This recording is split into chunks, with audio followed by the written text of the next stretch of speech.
তুলে নিয়ে যাওয়ার পরে একটা বাসায় রাখছিল, একটা বাসায় অনেক মেয়েরা ছিল, সেই মেয়েদের সাথে আমাকে রাখছিল।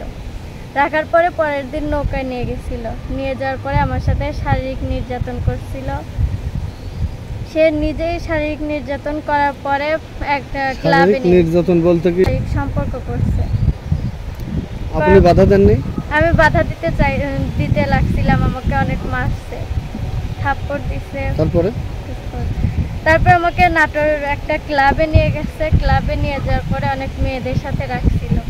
রাখার পরে আমাকে প্রতিদিনই মাঝে মাঝে 2-3টা ছেলে আমার রুমে পাঠাইছে। আমি করতে দিতে চাইনি, তাও আমার সাথে জোর করে করছে।